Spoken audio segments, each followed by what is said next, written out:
This is an age of disruption, of profound revolutionary change.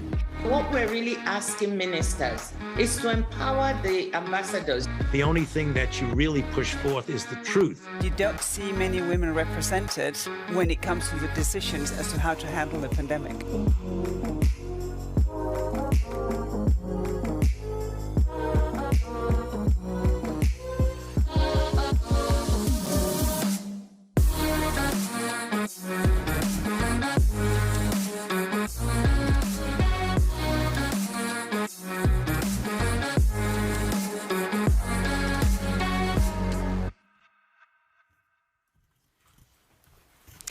Good afternoon. I'm Sarah Wheaton. I'm the Chief Policy Correspondent at Politico Europe, and I'm coming to you from Auto World in Brussels. You're watching Politico Live, the live extension of Politico's journalism. So let's start by going back in time. On March 15th, 2019, almost exactly 5 years ago, hundreds of thousands of students around the world took to the streets to demand action on climate change. It was the biggest climate strike in history. Today, instead of Fridays for the Future, we're talking about the farmers' protests around the EU. I don't know about you, but on Rue Belliard, there was that time when I was standing next to tractor tires that were like taller than me. Very different scene. Also 5 years ago, Europe was stepping up as the climate accord steward after US President Donald Trump said he was pulling out of the Paris Agreement. Today, European industry is stewing over Washington's Inflation Reduction Act and its subsidies for made-in-America electric vehicles. So the context ahead of the 2024 election is completely different from the way the current mandate started. Commission President Ursula von der Leyen, whose term has been defined by the Green Deal, embraced a manifesto as the European People's Party's lead candidate that would pump the brakes on those policies. Her party is embracing a big business call for a new industrial deal to make Europe more competitive. Yet the EU's plans for green and digital transition could cost as much as 500 billion euros a year. And the bloc already lags far behind the US when it comes to investment. How can Europe pay for all of this? And how much more can it ask of citizens who are already feeling the crunch at the grocery store and at the fuel pump? And meanwhile, the climate crisis is only getting more dire. So we're going to get into all of that and more.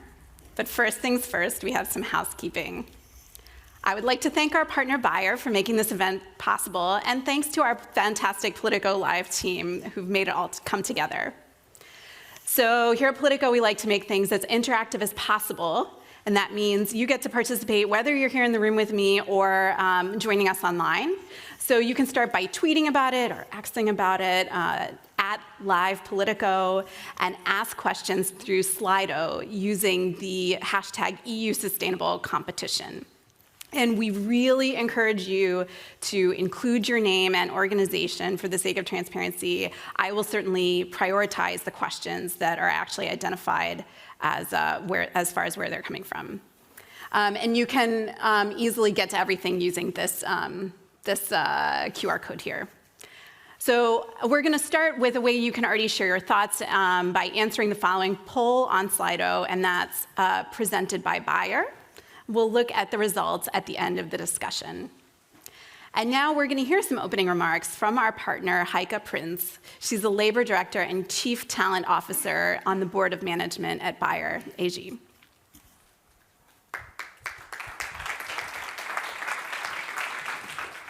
Good afternoon, ladies and gentlemen. It's a real pleasure for me to join today's event and to deliver some opening remarks.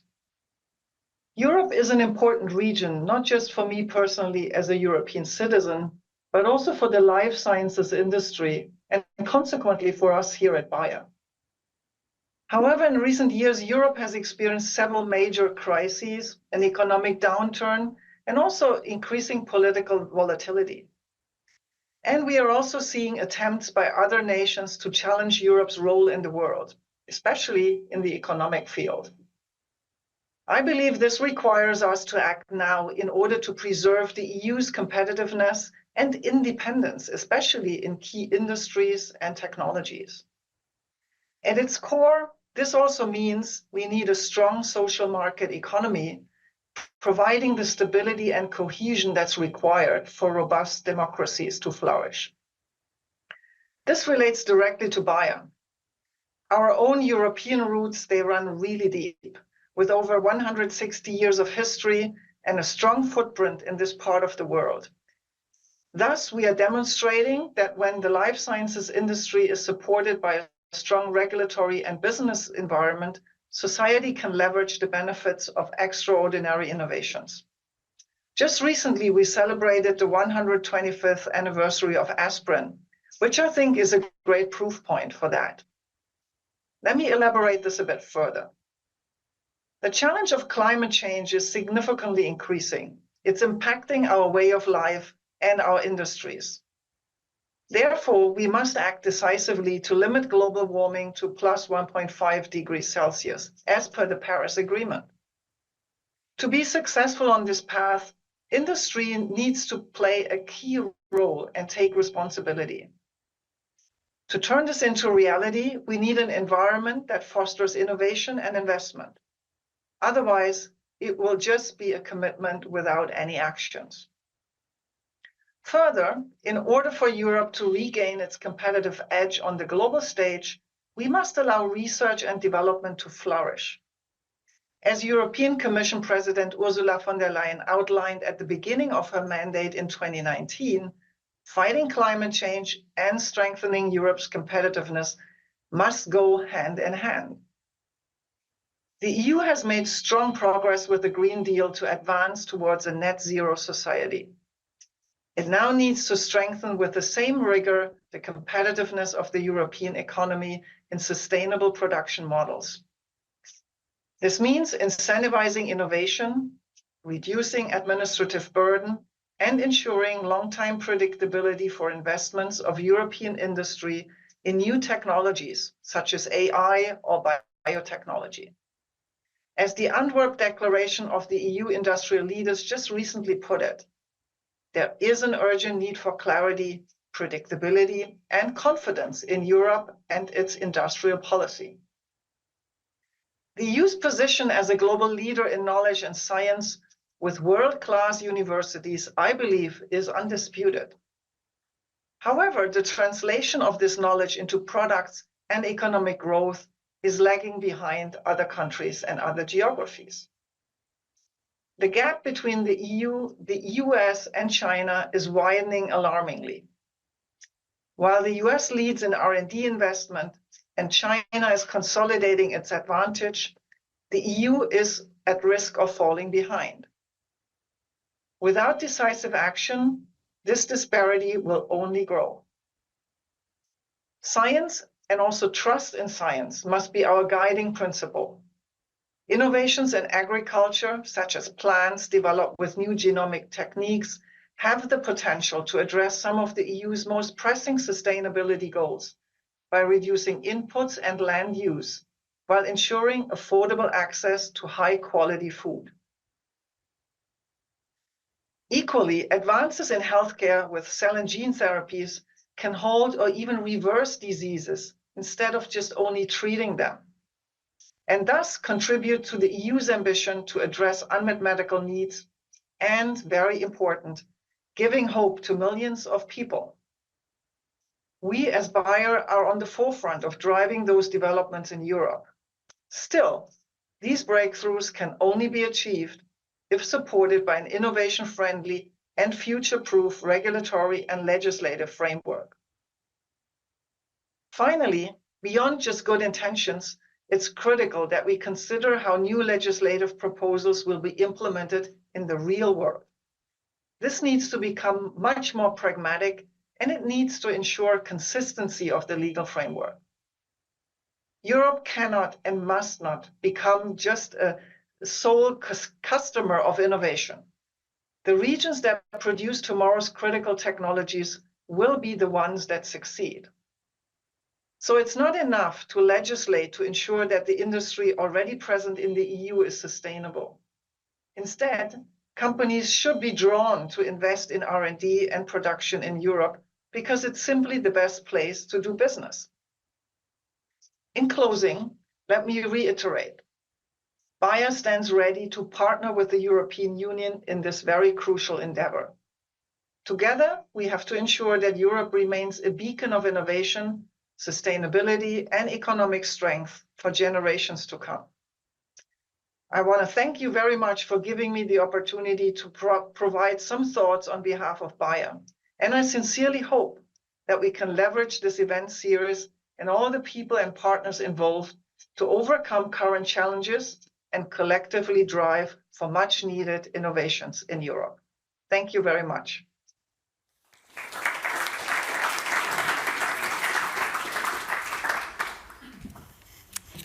Thank you, Heike. So now let me call our panel up to the stage. Let's start with Johan Hansens. He's the Secretary General of the Department of Economy, Science and Innovation at the Flemish government. And we have stairs on either side. But you got it, you nailed it. Marco Mensick, the Director General of the European Chemical Industry Council, maybe known better as CEFIC. Kurt Vandenberg, Director General of DG Klima at the European Commission. And joining us online is MEP Terry Reinke. She is the co-president of the Greens AFA group and the co-leader of the European Green Party in the 2024 elections. We should see her on screen. There she is. Hi, Terry. Thank you. Thanks to all of you for joining us. Terry has to campaign, so we understand why she's not in Brussels right now. But I want to, as far as people who are not here, we invited about a dozen MEPs from the EPP because we figured they would be very eager to help us have a balanced discussion about sustainable competitiveness, but they all declined, so voila. Kurt, I'm going to start with you. So you've been Commission President von der Leyen's point man on the Green Deal. And when you've been watching these debates in Parliament, seeing what happened with the Nature Restoration Act, how it's become very politicized, when you hear the rhetoric about reversing the ban on the internal combustion engine, do you worry that you're going to have to spend the next 5 years unwinding what you just spent the past 5 years putting in place? No, I don't worry too much about it. Maybe we'll have to explain better what we're doing, why we're doing it, and maybe we'll have to package it differently, but also make sure that we now work on the implementation of what has been agreed at European level. Because I think between now and 2030, we don't need more rules. We need stability in the regulatory framework. Make sure that we do what I would call regulatory hygiene. If we see that there are inconsistencies in the regulatory framework, we need to be able to intervene and address this. But what now matters is that we implement what we have agreed. And that means basically investment. Implementation, by the way, is not standing still. We need to reduce emissions per year 3 times more than what we have done over the last 10 years. So purely implementing what we have agreed at European level is acceleration. But it is a huge, massive investment agenda, which we can do. We can succeed in this if we do it cost efficiently. And that means a lot more sharing of risk with the private sector. It means a lot more exploiting the scale and scope of the single market and pooling European and national resources and making sure that all sectors of the economy contribute. It also means very much developing and implementing a real industrial strategy.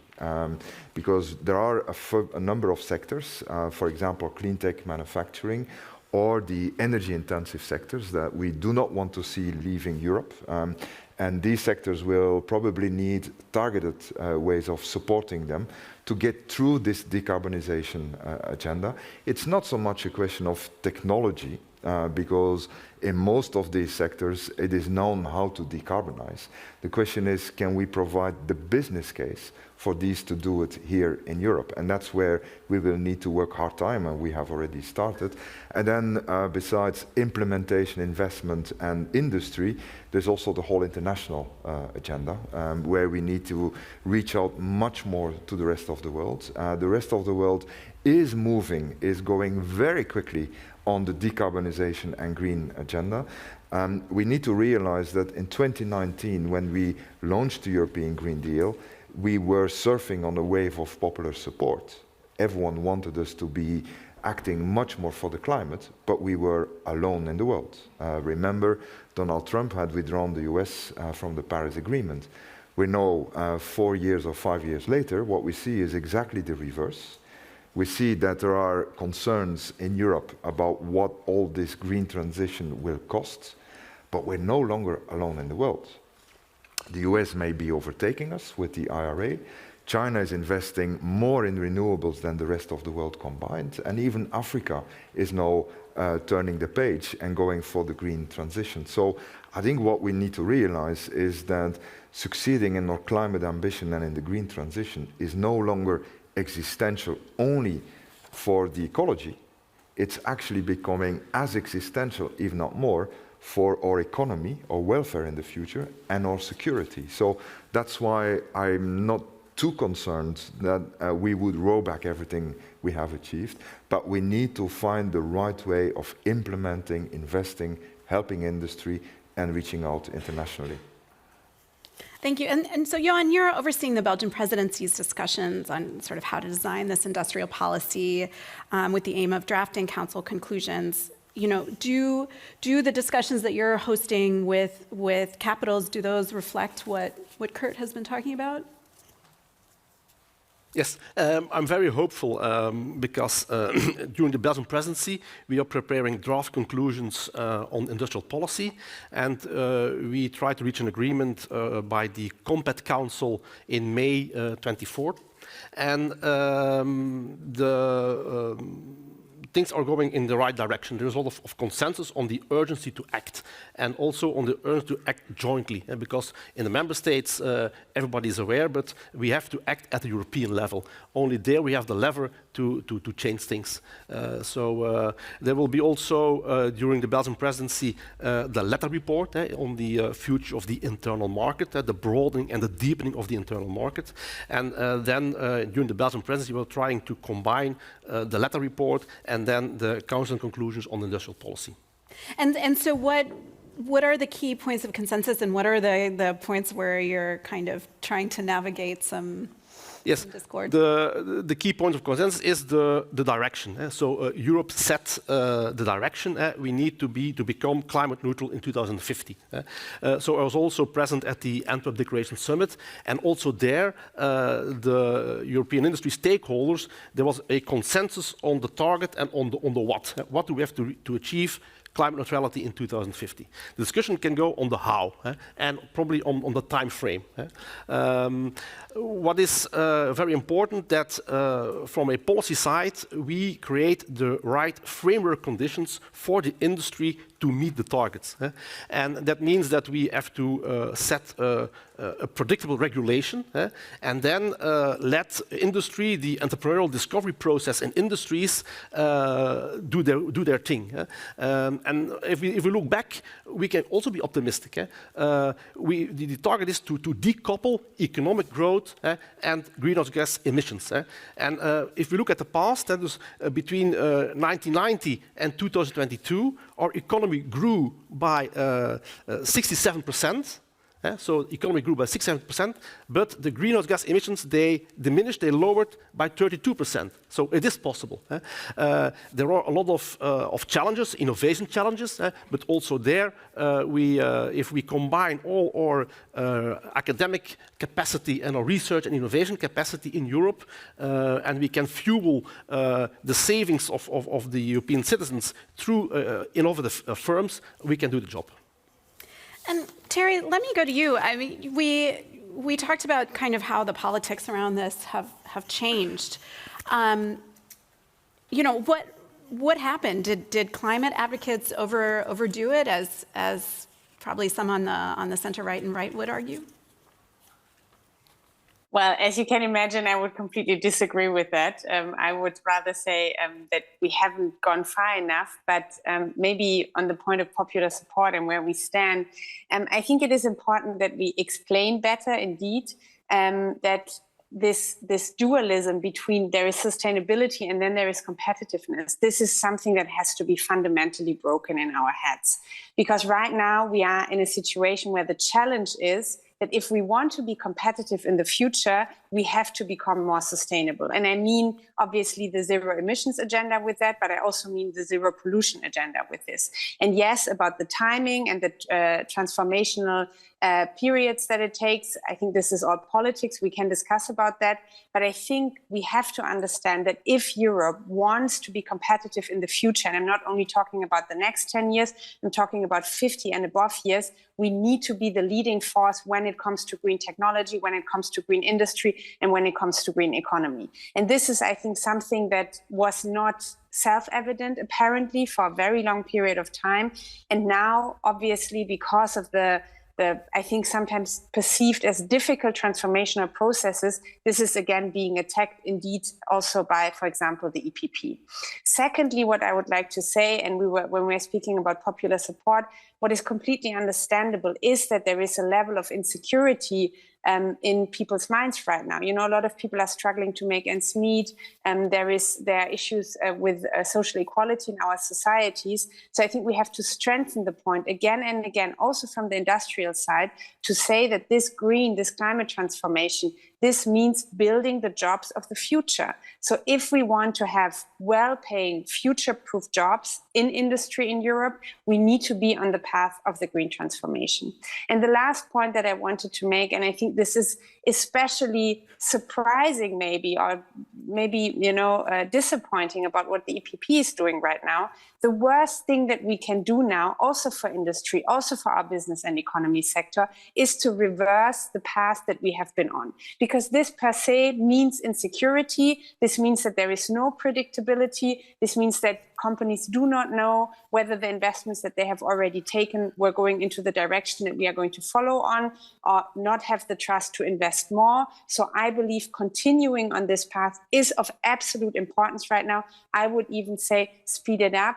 And indeed, for that, as my last point, we will need the investment that is needed. I know that a lot of it will come from private sources, but we need to have the starting investment also coming from the public, because otherwise we can see that, for example, when it comes to infrastructure measures, also when it comes to investment in R&D and other things, we are not setting the incentives for companies and others also to invest in Europe. So I think that we need a very clear green industry agenda, continuing on the Green Deal, while at the same time, in order to make it implementable, having an investment plan ready and to build the trust, because indeed we want to have green industry in Europe. We want to strengthen green industry, not only out of climate and economic considerations, but also in a more difficult security situation across the world. It will be very important that Europe stays on course here.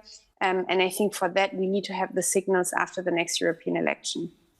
Thank you. And so, Marco, Terry just made the point that it's better for industry if they have predictability, and the Green Deal is the path that we've been on, and so it's better to just stay on it. Do you agree with that, or would you rather maybe wait and make some tweaks before barreling ahead?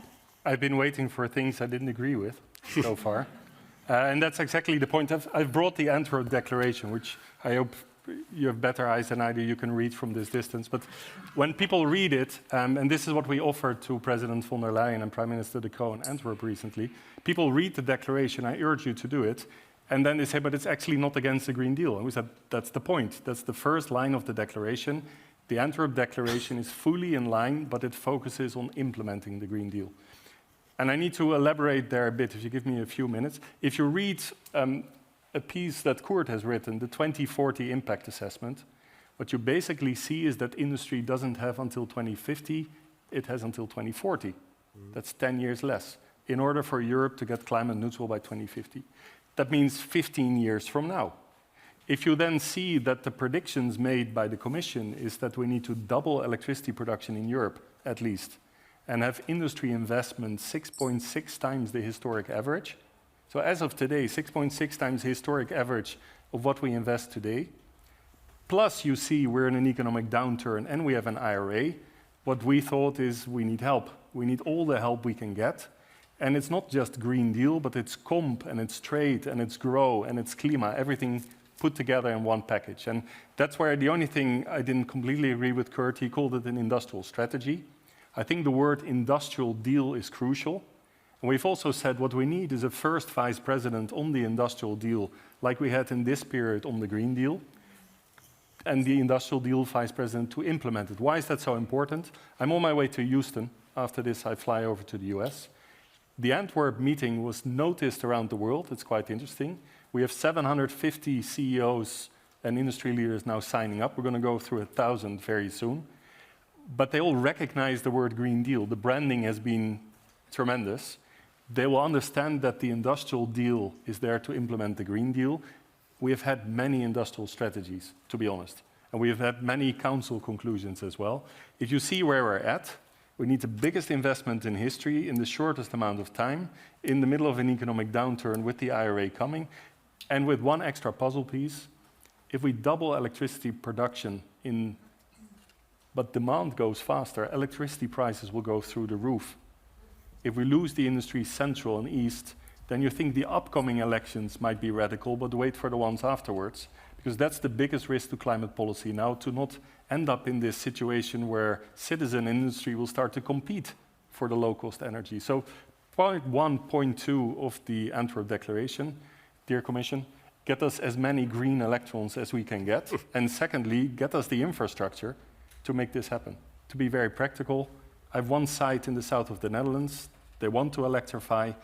Their grid operator said the next 12 years, no copper wire. That's where we all need to work on. So industrial deal is fully in line with the Green Deal. It's there to implement the Green Deal. And it actually reflects one point where we already discussed the what and the how. In CEFIC, we had a debate a few years ago. It took 1.5 years.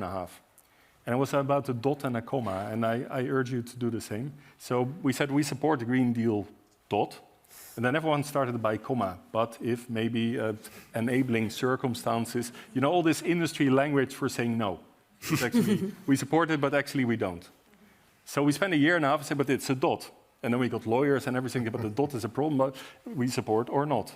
And we said in CEFIC, we support the Green Deal, we support the ambition to become climate neutral, which means sort out what we need to do. Now we're on the how. Antwerp went to 14 sectors. Now it's 20 sectors, 750 CEOs saying, look, guys, we need to work together the next 5 years on an industrial deal, because otherwise we're not going to make it. So, Kurt, the Commission was invoked a few times, and what do you think of this idea of having, a political VP for an industrial strategy? Well, it's not up to a Director General of the Commission to say how the Commission should be composed. That's for the next president. We're giving you, the only Chatham House rules. No, we are on the record. We should be very clear. So that's not for me to say. But what I can say is that I agree with Marco. We need a real industrial strategy, deal, however you call it. And I think we've said this very clearly in our communication on the 2040 target. We don't need a discussion anymore on our climate ambition in Europe. That's done, that's agreed. We have targets for 2030, we have a whole legislative framework, we have the climate law that says by 2050 we'll become climate neutral. So the question now is, how do we most cost efficiently go to climate neutrality in 2050? And we're very clear in our communication that for that we need a real industrial strategy. What we also say is that we probably need to make a distinction much more clearly than we've done in the past between what is a competitiveness policy and what is an industrial policy. A competitiveness policy is about optimizing the framework conditions for all businesses in the single market. All businesses need access to clean, affordable energy, to skills, to finance, to the single market, to trade, etc. But if we are serious, and we are, about our decarbonization agenda, there are a couple of sectors that will probably not make it in Europe without an additional targeted form of support. And then we're thinking especially of the energy intensives, the hard-to-abate sectors, of which Marco is a very distinguished representative, but there's also the clean tech manufacturing. And there we say very clearly, we need to help support these sectors in a very targeted way. And that obviously, Marco, needs to be a deal, because we will only support those sectors, those actors, if there is a clear commitment to going green, to decarbonizing. That's part of the deal. Otherwise, we would not do this. I think we've made headway with the clean tech manufacturing through the Net Zero Industry Act, where we've clearly agreed now at European level, we need at least 40% of the clean tech manufacturing in Europe, so that this whole market is not only supplied from China or the US, must be supplied also from within Europe. And we're now working hard on what this would mean for the energy intensives, where we are very much looking indeed at providing the electrons. So the first priority for a real industrial strategy for the hard-to-abate sectors is ramping up renewable energy, low-carbon energy. There should be no regret to this. This is really key to advance as quickly as possible. We have to create the lead markets of the future for the green products, so that we can see someone, be it the public or the private sector, pay for the green premium, the additional costs. We need to look at targeted forms of support. This, I think, can only be done or orchestrated from the EU level, which is what Johan had said. We cannot have 27 industrial strategies. It has to be one European one, which doesn't mean that all the money needs to come from Europe, but it does mean a clear orchestration from the European level, so that we maximize the use of the single market. And then there are other things as well. Trade, of course, plays a role. Skills, transition finance is very important. There are a couple of other elements as well, but I hope I've given you the overall framework. Yeah, and Johan wanted to come in. Yeah, on the point of the super commissioner for industry, it's also in the member states, when we look at the draft text on the future industrial policy, where there's a consensus that we really need an integrated industrial policy, because it is about regulation, but it's also about infrastructure, it's about skills, competences, it's about energy, it's about trade policy, and you have to combine all those policy domains and in an integrated way, and that's what sometimes is missing.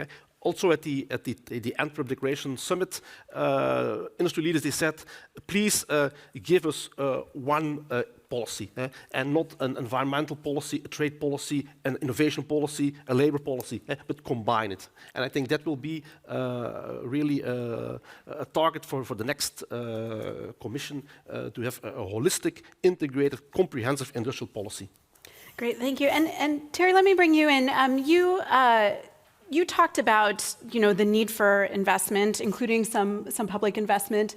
Which sectors do you feel kind of most need that? And I used to be a health policy reporter. I follow discussions about pharma R&D a lot, and having a lot of public investment in pharma R&D then creates more pressure for lower drug prices, making sure the things that are the results of public investment are accessible to the public.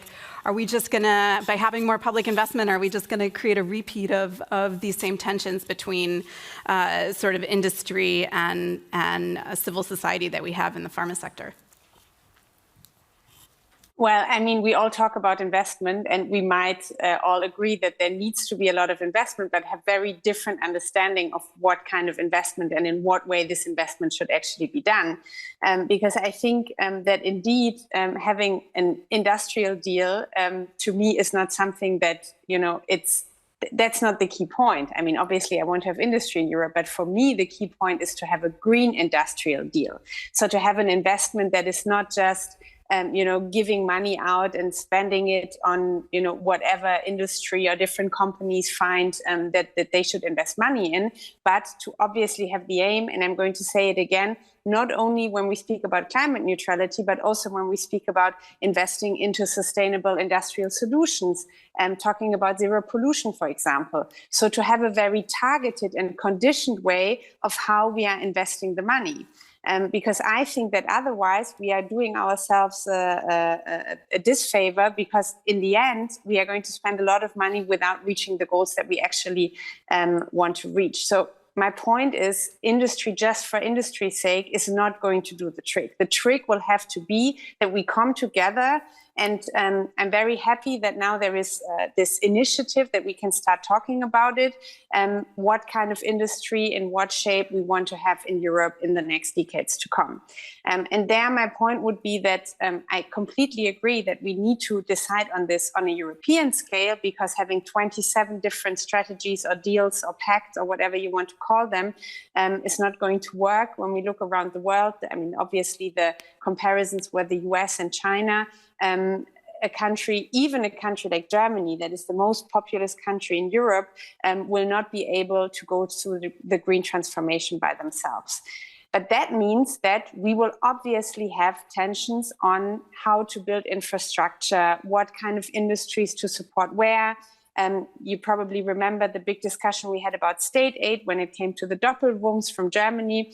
So all of these questions will have to be addressed. And to me, they can only be addressed in a satisfying way if we do it together in Brussels, if we do it on a European way, because France and Germany agreeing on something, or France, Germany, and Poland, and then the others are left out, that is not going to work. So the point in the investment strategy will have to be to have it focused on the aims that we together want to reach, which to me is obviously a climate neutrality agenda, but it is also an agenda of sustainability, for example, when it comes to reduction of pollution, and to do it together as Europeans. And if I can speak from my experience, I have now been a member of the European Parliament for 10 years. To get the member states to do something, if you do not give them money to do it, is going to be very, very difficult. So for me, we will need to have also from the European level the money in order to incentivize member states to jump on board and then to work together and not to compete with each other in the question of how to shape the industry of the future. Johan, are you getting the sense that that member states are going to be willing to kind of embrace a single aligned policy, or are you still seeing tensions in different? There are certainly tensions. One of the questions is, will there be fresh money? And that's a very sensitive political issue in Europe. So we have to see what will come out of the elections and what consensus will arise. But at this moment, there is no consensus for additional money. So if we don't have additional money, we have to do it with the money which there is. And then we have to combine private funding, which will be the most important, and public funding. But we all know that the fiscal stance of our member states is very problematic. There are a lot of other priorities in society. So I think we have to combine in an intelligent way private money and public money at the regional levels, at the national levels, and at European level, but in an integrated way. And I think that will be very important. Did you want to come in? Yeah, I want to come in, and you'll never invite me again. I'm going to mention the E word. We launched an op-ed in Euractiv. Sorry, I'll say the name once. We being Jude Curtin-Darling from Industrial and William Todd from Transport and Environment, which is a rare combination. And for a reason. First of all, if you make the math, and you mentioned the word austerity, you get to the conclusion that if we cut on all our spending and still want to meet all the targets, do the math, I don't see how it can happen. And one of my colleagues came out and said, my husband said, are you now working for a leftist organization? That was not the point. But the stance on austerity has to go beyond left and right. If we want to achieve this by 2030 or 2040, there also needs to be spending. That's one. The second one is then we know there will never be enough money from the government side. And that's also the impact assessment. If industry needs to go sevenfold, actually from today based against historic levels, you see that the investment has to come from industry where government can facilitate, and that might be infrastructure or something else. But if you want to all depend on the subsidies, it's not going to be industry policy, but which industry in Europe do you want policy? You get all these complicated choices. Now, what we said is the investment need is on industry, but there is a need for the public infrastructure, for the electricity, etc., also to come from the member states. And if you then see that there's quite a lot of countries who have to reduce the emissions the most, who are in the worst situation in their national financing, we're running into a problem. So this financial angle is going to be important. I think there's $1 trillion somewhere in the ETS, but 500 billion of that goes to the member states, not necessarily coming back to industry either. That's what industry and energy are funding. Where you see the uniqueness in the Antwerp Declaration is that the unions co-signed. And we've said from the start, this is not only just industry, this is high quality jobs in Europe. And that also means you need to look how you facilitate that, which is, I think, quite a unique cooperation. We're going to follow up the Antwerp meetings, like I said, with 1,000 signatories, but also with several Antwerp dialogues. And we have a bit of a joke, we say BC and AD. That was before the CRO and after the declaration. 3 dialogues, one with the unions on the social side, one with green NGOs on what we mean if we say we follow the Green Deal, and one also on biotech, which just came out. And is one of these key examples where we develop everything and the jobs go elsewhere. Great, thank you. Kurt, briefly, I know you want to come in, and then I'm gonna go to an audience question, but go ahead and... Well, I think literally in the face of climate change, we need to learn that we swim together or we drown together. That's a fact. So the investments are massive. We've shown this in our impact assessment indeed, but they are doable. It's not impossible. We invested as Europe 0.9 trillion last decade. This decade we need 1.2, 1.3 trillion. Next decade 1.5 trillion. Most of that money will not come from the public purse. With Fit for 55, we are creating a market in the future. So most of the investments will have a return on investment. What we need to do now is in the very short term, make sure that these investments happen, that they really catalyzed, and for that we need to find the right ways to share risk with those sectors where that risk is still too high at this very moment in time. We also need much more and better planning between what is needed at European level, what is needed at national level. It doesn't make sense for Germany, for example, to invest massively in the production of green hydrogen if this can be done much more cheaply in Spain or in the south of Europe. But then obviously we need infrastructure to make sure that the hydrogen moves back to Germany or to the industrial heartland. And we need, as Johan was saying, much better pooling of EU and national resources. We're doing that through the Innovation Fund, which is oversubscribed 6 times. We're now launching auctions for subsidizing the production of renewable hydrogen, and the member states, starting with Germany, are adding money to these European auctions so that we do the selection and the competition at European level.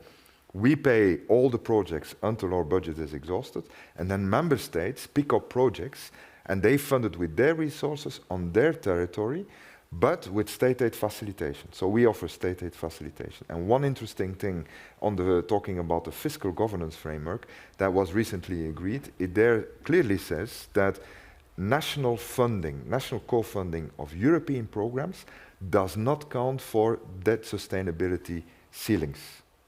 And that offers us a lot of potential to better pool and synchronize European and national funding. So it's massive, but we can do it if we are going about it very cost efficiently. Okay, I will do that. Thanks. Great. So we're gonna lose Terry briefly, but which is what you hear her talking about there. But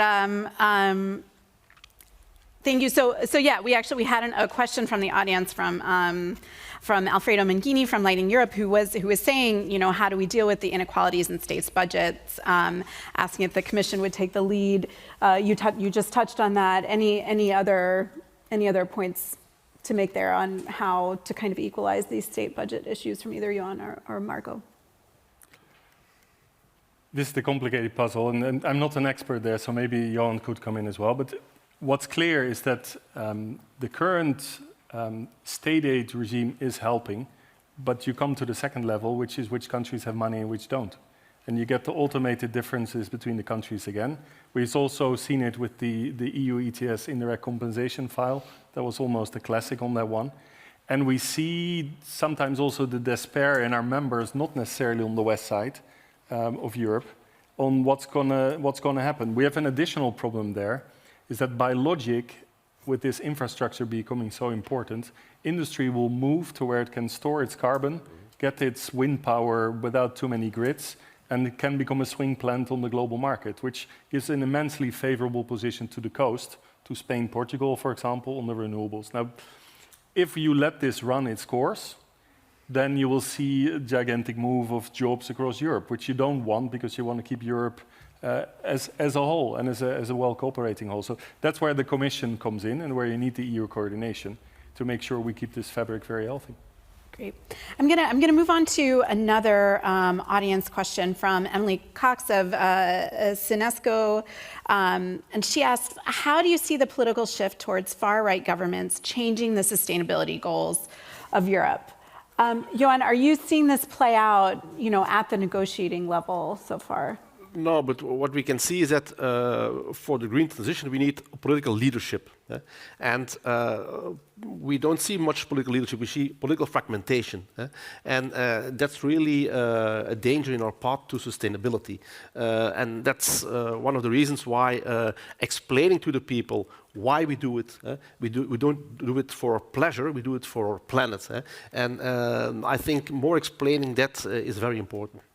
You, Terry, do you want to weigh in on that one, on how far-right governments might be, the rise of those across Europe could be affecting sustainability goals?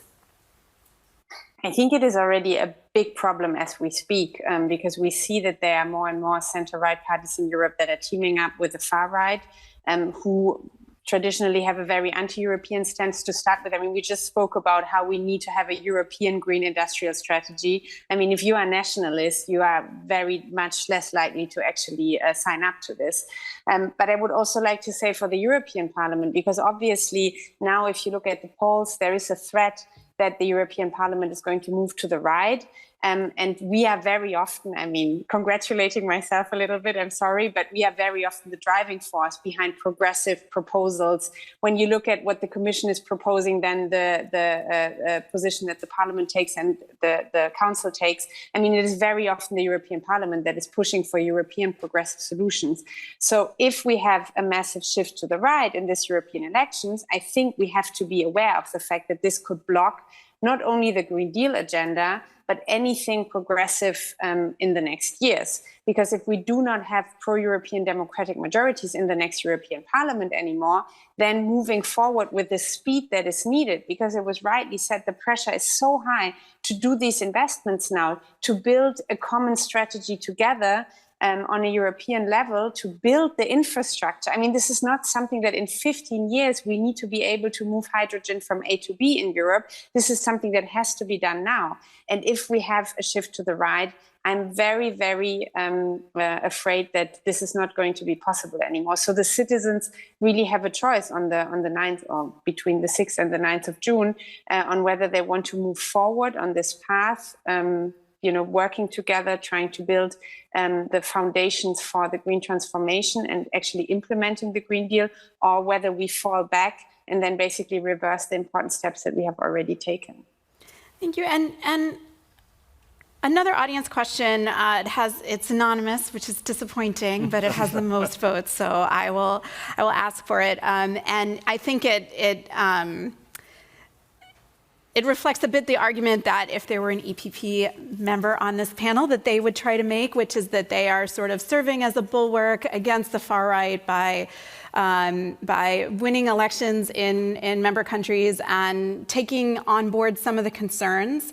And one of those concerns, they might say, what if sustainability, this is the anonymous question, what if the sustainability comes at the cost of losing competitiveness? In the case of the internal combustion engines, where Europe has had global leadership, this is a good example. So Kurt, how would you respond? Yeah, well, first I fully agree with Terry Reintke that our future competitiveness lies in sustainability. So I hope that next time this panel will not be about sustainable competitiveness, but about competitive sustainability. There is no doubt that we need to go to sustainability, but we need to make that sustainability competitive globally. We need to realize that the whole world is increasingly faced with the impacts of climate change. Over the last year, we have exceeded the 1.5 degree warming. By the way, Europe is warming at double that rate. So in the best possible circumstances, we will have to live with a 3-degree warmer climate. We see the growing impacts of this, and the whole world is now moving in this direction. So it's really about sustaining, keeping our welfare and our prosperity in the future. I think what we need to do better is avoid that these issues of transition become cultural identity debates, but really show that this, Johan, I will take a little issue with you. I think people need to understand we're not doing this for the planet. The planet couldn't care less if it warms 3 or 10 degrees. We're doing this to keep the planet livable for our economy and for human civilization. So we don't care about the planet. We care about the continuation of human civilization and the economy. That's why we do it. And I think if you have this kind of discussion with people, they start to understand this. But we need to explain this much better. There is, let's not hide this, if we transition to sustainability, which should be broader, I agree again with Terry Reinke there, broader than climate neutrality. It's also about moving to the circular economy. This will come at a certain cost. Sustainability does not come for free. But the question strategically that we need to ask is, are we willing to pay that cost now so that it is cheaper in the future? Or do we postpone this, but then pay much, much more in the future because others will run the economy for us and we will become very dependent? So that's the strategic question we now have. I fully agree. We know the cost of action, but we don't know the cost of non-action. We don't see the cost of non-action. And in the political narrative, that's a big difference. Great, thank you. So I'm going to ask another question that came in through Slido. It actually came from one of my colleagues. At Politico, we like to pay attention to what's in the news, even if it's not directly on the topic of the panel. So, Terry, I have to kick this one to you. There was a resignation of MEP Malte Gale amid sexual harassment allegations, a Green MEP. Has the Greens leadership's response to the accusation been adequate? Well, I cannot comment on the case, but I can comment on what we have done. And I can tell you that we obviously take allegations like this absolutely seriously. We have worked in the past for the European Parliament to improve its complaint mechanisms, to improve its stance on when it comes to sexual harassment, all forms of harassment. And we have already last week adopted, after a already reform process that happened last year, another set of measures in order to really empower people to come forward and to work against all forms of harassment. And this is going to be the path that we are going to continue to work towards. And we will hopefully still before the end of this legislature also look at our policy again. You know, every kind of policy internal about harassment is something that is a learning mechanism, a learning organism, and we are going to continue to learn and to create a work environment that is safe for everyone. Great, thank you. I'm gonna go to some kind of hopefully faster questions as we're running out of time. We talked a little bit about the Buy European incentives in the Net Zero Act. Should there be Buy European incentives more broadly? Can I make a case study? Because I think also the Green Party, but also the Commission did a lot on packaging waste recently. And we had this almost perfect example of where to take decisions. There was an initial criterion saying if you recycle, you should recycle in Europe with European waste for European recycling plants. And one of my members planned a 900 million euro investment in France, thinking this would happen, finding out their customers just bought Chinese at half price, also calling it recycled. So that's why we say comp, trade, and everything has to come together. Now, the solution after an immense debate, and you've seen that if you follow Brussels, is that we get sustainability criteria for both sides, highly complicated, and I can only pray not lasting another 3 years, because we need these investments to come. That's the practicality of it today, where the conundrum in that sense between Buy European or not, part of my members have their operations outside of Europe and would say, but we need to supply. Part of my members purchase this saying there's not enough supply right now, I need to buy it from abroad, I need to import it. And part of my members want to invest in Europe, say we need it. I think there needs to be a balance, and there is, and this is a personal view, not a CEFIC view, I think I can have that every now and then. If you look at the critical pharmaceuticals and the API production, we found out during COVID that we completely depend on India and China. We had 3 days of reserves in the hospital rooms, and APIs, active pharmaceutical ingredients, we are producing in Europe. We couldn't even produce much of the medicine anymore because we didn't have the capacity. Now you see that rebalancing, and that's a big debate with the pharma sector as well, but the logic seems to be a third, a third, a third. 1/3 depend on China, 1/3 on the US, at least 1/3 in Europe. Now you see vitamins, some of the vitamins, we depend 95% on China at the moment. You could ask the same question on every of these strategic technologies. And I'm not saying right or wrong, but I would say Europe less naive and more balanced. When the US closes off after November even more, presume, all the Chinese export bounces off the wall into Europe, we're going to see a massive increase. Take electric cars. We just had 5,000 Build Your Dreams landing in Germany. And that's the questions we have in our board. That's why I'm saying it's my view, not yet a CEFIC view. But if that becomes millions of cars, we don't sell the paint for the bumper, neither the chemicals for the batteries, etc., which is what's happening as we speak. That massive flow of materials is now coming from China. So a bit less naive, a bit more rebalancing, a bit thinking, what are the jobs we want in Europe? And that's where we say industrial deal. And I need to come in. It's not a green industrial deal. It's not an industrial decarbonization deal. It's not a sustainable industrial deal. That's all kind of Brussels wording. We need an industrial deal to tell the CEOs that invest that if they follow the green targets, they get a deal, they can make the investment. And they're not surprised that the next day someone comes in from outside, supplies it at half price. You get the same with the windmills, sorry to rattle on a bit, and with the solar cells.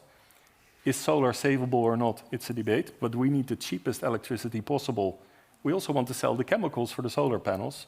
Windmills getting protection from Mrs. von der Leyen. If you ask, then import 60% of the parts from China.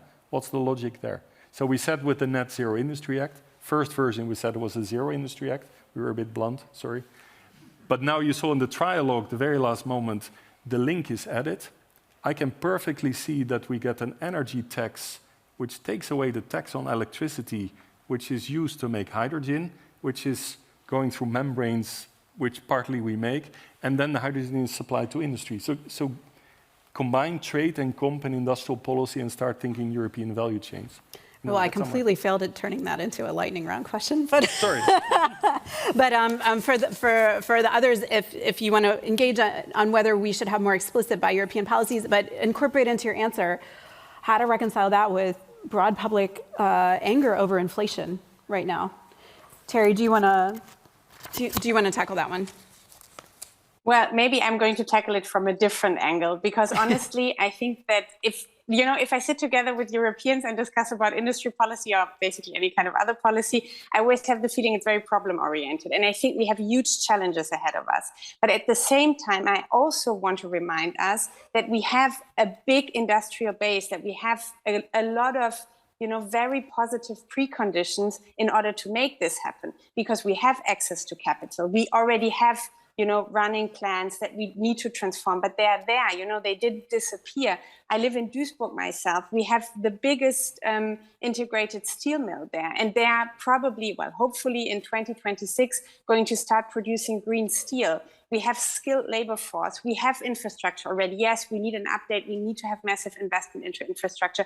We also need to invest more in education, into R&D. But I think that we also and I think that this is exactly the kind of confidence and trust that is needed. Sometimes need to see that we have a lot that we can build from. If there is a political will, if we can bring together the member states, if we all understand that we can do this together, that we can only do it European, but then it can work, then I actually think we have a very good shot at making it possible to, in 10, 15 years already be in a completely different moment and not have decarbonization because of deindustrialization, but because we have found the solutions to the issues, we have done the investment, we have modernized our infrastructure, and we have kept and, grown industry in Europe, but we have also made the lives of people in Europe better. And I think that this is the approach that I think we also sometimes need when we speak about this, because there is a very strong case to make for Europe. And I think that especially when we look at the global competition, sometimes we also have to be bold in saying Europe is a good place to build industry, and we will now set the scene so that it's even going to become a better place. To your question, do we need buy European rules? I would say no. This is not the way to go, because we want to be compliant with WTO rules. We live in an open economy. We will always need to rely on import and export for our prosperity. And by the way, a lot of what we export is also contributing to decarbonization elsewhere. What we need to say, though, is that Europe increasingly wants to buy green products from abroad, or sustainable products. And that's why we have the carbon border adjustment mechanism, why we have the deforestation regulation, etc. And we need to become much better at defining the criteria for what we want to buy from abroad in terms of sustainability, circularity, performance, traceability, security, etc. And this is the way to go. Not to say buy European, but really buy products and services that deliver on sustainability. Great. All right, so I'm going to try to have genuinely my last question be a lightning round question. We'll see. So right now, Mario Draghi is working on a report about European competitiveness. If he said, you can write a sentence, one sentence, to go in this report, what would it be? And whoever wants to start can. All right, one sentence, one. Yeah, I have a challenge there. If you ask my children, they say my daddy only talks. So there's. I'll quote Mr. Letta for Mr. Draghi. Okay. Because Mr. Letta in Antwerp say this is a historic day for industry in Europe, and I hope that's the first sentence of the Draghi report, that we get this industrial deal going. So.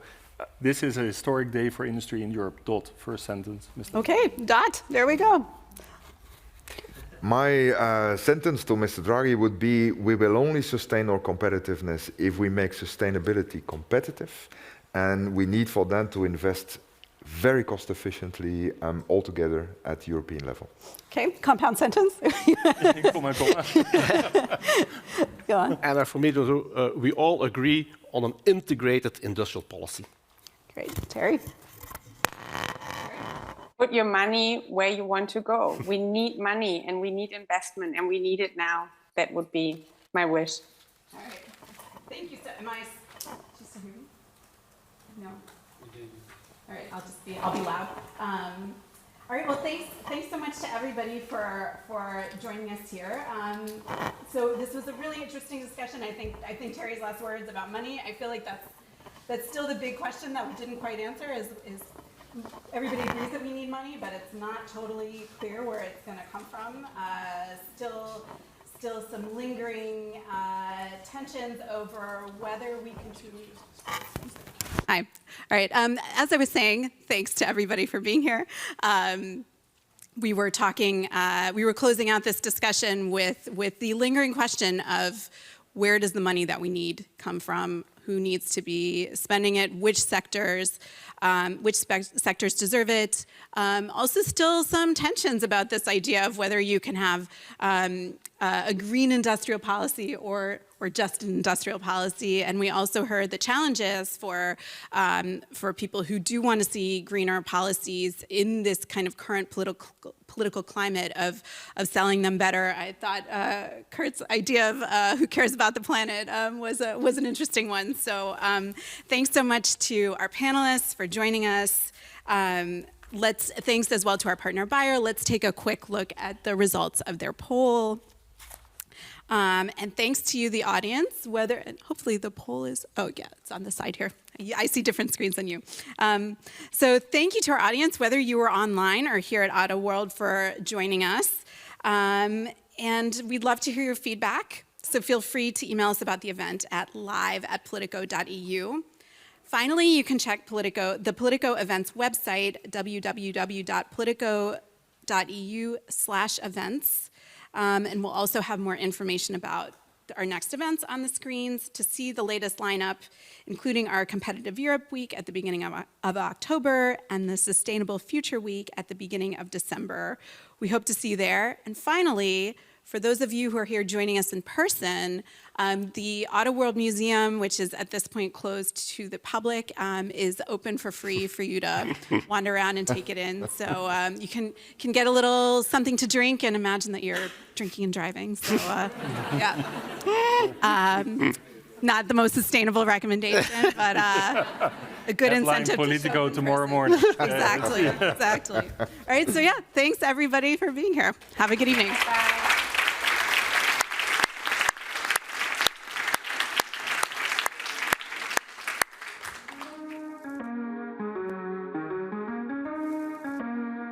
This is an innate